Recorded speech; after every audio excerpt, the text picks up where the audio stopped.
Hello, and welcome to the Star Wars Expanded Universe. Now thanks to Disney, dubbed Legends. So, I just need to say first, I don't know what happened.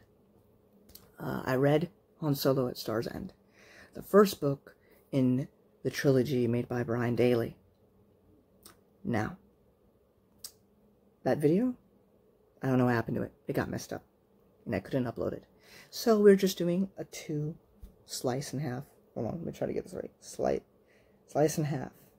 There you go. Boom. Of Han Solo at Star's End and Han Solo's Revenge. Both written by Brian Daley. I think the first 2 were written before Episode 5. I might be wrong about that. And I believe the last one was written after. Or they might have all been written before. I'm not sure. So we're going to start with Han Solo at Star's End because that's the first book in the trilogy. Now, timeline-wise, you'd have the A.C. Christmas trilogy, which I will be finishing once I finish this trilogy. You have Paradise Snare. You have Hutt's Gambit. Actually, technically, you'd have the first 2 stories of the Lando Calrissian trilogy, and then you'd have the Hutt's Gambit, and then you'd have the final story of Lando. And then you'd get to this entire trilogy of Brian Daley before you get to the final book by A.C. Crispin, Rebel Dawn, which I'll be reading last, of course. And then we'll be moving on to post-Episode 4 stuff, so that'll be cool. I would do a review for Episode 4, just because we're in, like, the Legend stuff, but these aren't movie reviews, these are just book reviews, and what can I say about Episode 4 that you don't already know? Whereas Legends, as popular as it is, there's still a lot of people that don't even know about it, so everybody knows about A New Hope, so I don't really need to say anything. It's good.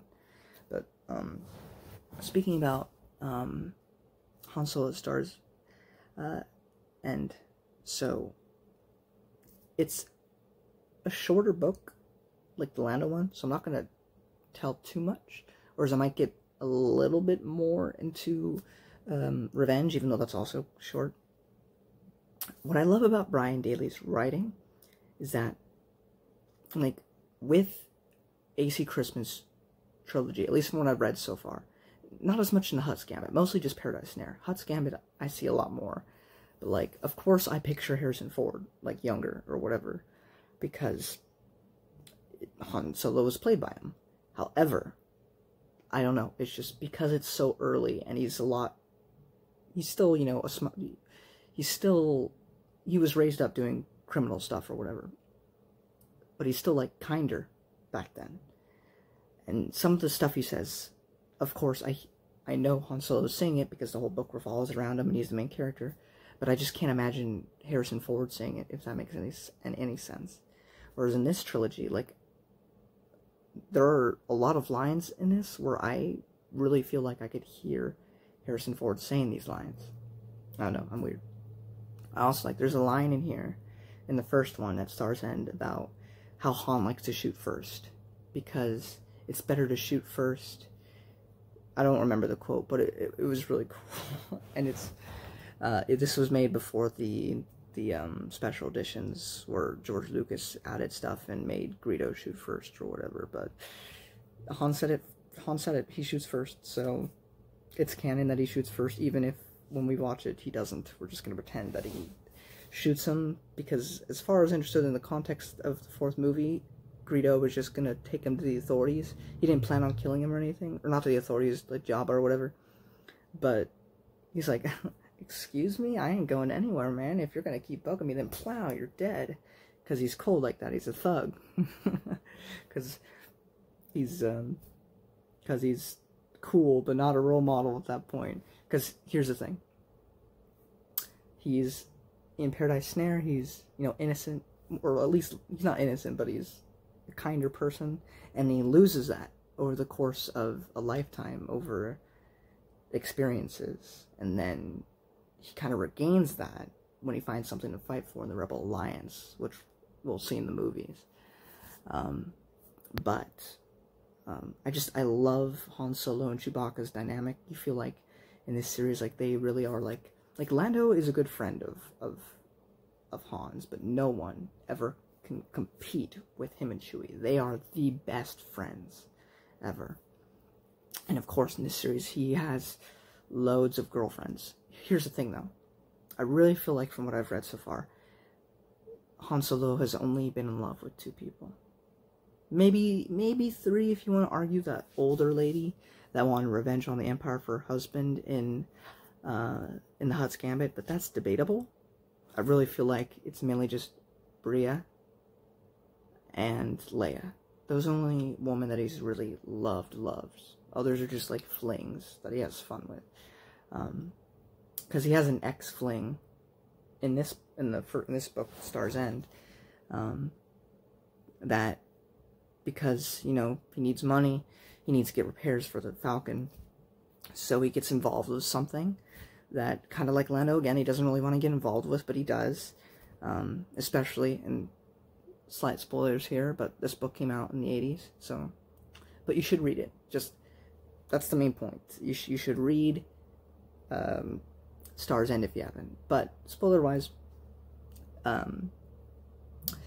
you know, Chewbacca gets taken, and so what became a begrudgingly, you know, thing that he did because he's like, I need my money. You know, it became personal for him because he wanted to save Chewie. Nothing else mattered. He needed to save Chewie. And also, you know, it's fun having him have to pretend to basically be like a circus performer near the end of the book.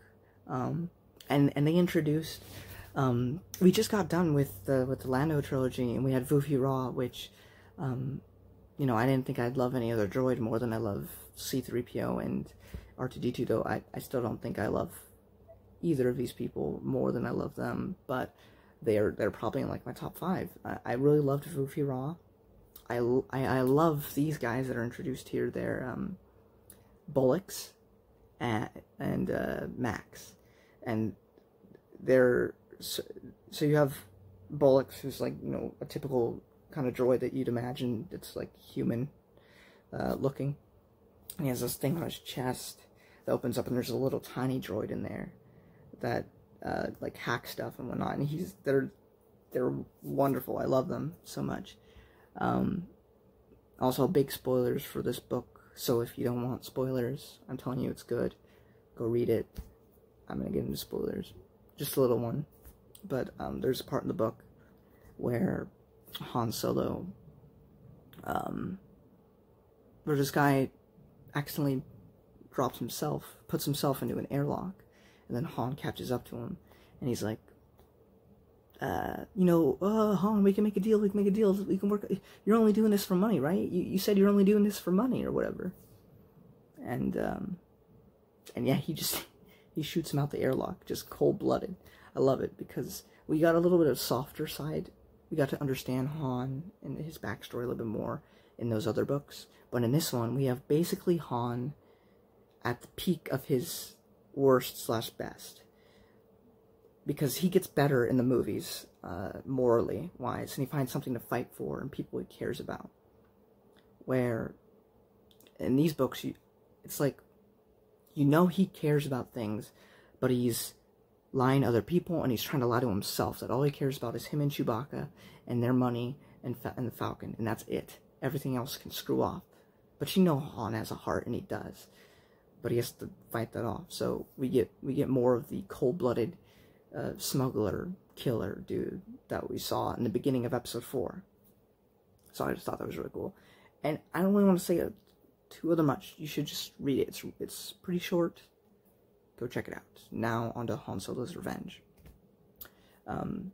So Han Solo and Chewie, they're like, we're finally gonna go straight because of the events in the last book.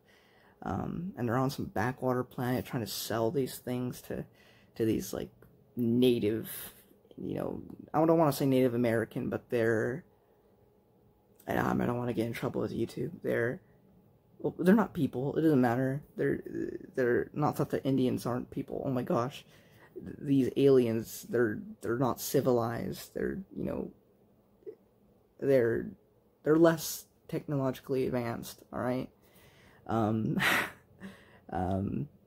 I will say, this is sort of a spoiler. Han's trying to sell off all this stuff so he can have this money. but the aliens misinterpret it as he's a god, and they created a new religion, and it's super funny. I didn't know if we were going to get Bullocks and Max again, so when they came back, I was super excited. What's her name? Folia? I don't know. There's this African-American chick who's like a cop, and she's like the sort of love interest. They never actually do anything like romantic in this book, but there's, you know, like, there's those like little nods that Han at the very least finds her attractive.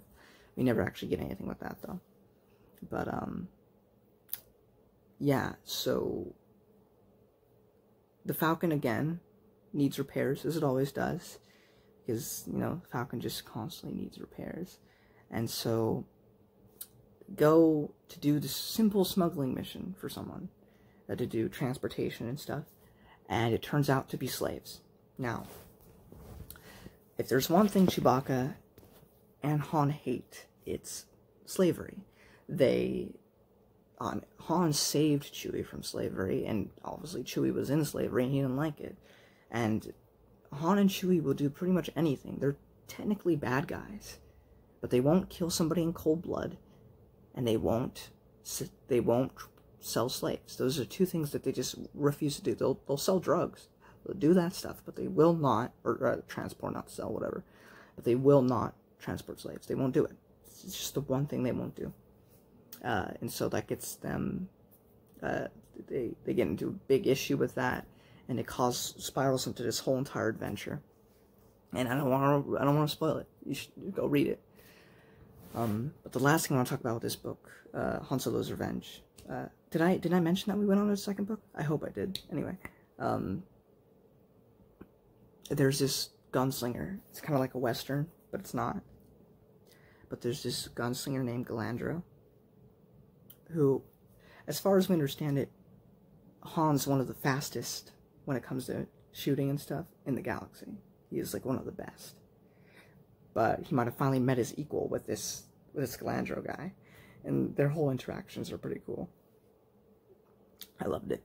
But yeah, these books were great. I have the last one in the Brian Daley trilogy before we move on to Rebel Dawn, which is the final Han Solo trilogy of A.C. Crispin. What I love about it, too, is because these were written in the 80s. When A.C. Crispin wrote her trilogy, she had those in mind, so that's why she didn't write any stories in between that time. She intended it so you could go Paradise Snare, Hutt's Gambit, these 3 books, and then Rebel Dawn. So I thought that was really cool. Knowing that's really cool, and I'll love to see how that looks in Rebel Dawn. And even in this book, I think it was this one. I don't know if it was the last one. Obviously, this was written first, but since I was reading in chronological order, I saw Hutt's Gambit first, or read first, whatever. And a character from that book pops up, and it made me really happy. It's funny, because I didn't recognize his name. I recognized his wife's name immediately, and I was like, oh! Like, that's one of the wonderful things about the expanded universe. You know how you love, for those of you who are big fans of the Marvel Cinematic Universe. Now, of course, it's kind of a bigger deal because it's live action, and it's in cinema, because you have to hire the same actors, you have to have different directors. I don't know if, I'm pretty sure they tend to be a little bit more like, this is my movie. I mean, I guess authors might be the same way, but, you know, directors can be egotistical sometimes, so you gotta be, I don't know what I'm trying to say here. Point being, it's a lot harder to do that with a movie, because, you know, you have to pay all these people. Whereas a book, it's just text, so you could put anybody in it, as long as, you know, the people in charge say it's okay. But everything's connected. And you'll find very few and far in between inconsistencies. There are. I mean, it's just over, like, 40 years of material. But considering that, for the most part, especially from what I've read so far, it's pretty darn consistent. And we'll see characters from this series, I believe, pop up, like, way after Return of the Jedi. So it's really cool how it's all interconnected. And if you were to read the majority of the expanded universe, you would see things, plot threads, like, connect, like, really well. So I think that's really cool. This is why the Star Wars expanded universe is superior to Disney universe. But yeah, overall, I really enjoyed it. I suggest you go read these books. You can get all 3 in one package. They're called the Han Solo Adventure. Amazon, $7. Get it. That Lando Calrissian one too. Do it. Get the AC Crispin trilogy too. Do it. That will cost a bit more. That's gonna be like 21 because those are 3 separate books. But the Lando one and the Han one by Brian Daley, $7. Well worth it, I think. And if you want to get a hardcover, that's cool too. But you don't have to. Overall, good read. Both good reads. I'm on to The Lost Legacy, which sounds interesting.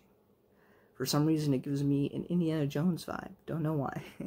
Just sounds like an Indiana Jones title to me, but it's Han Solo. But wouldn't that be so appropriate for Han Solo, because he's Harrison Ford. But yeah, good time. So you should go check this out and stop listening to me talk about it. And I'll see you in the next video. May the Force be with you.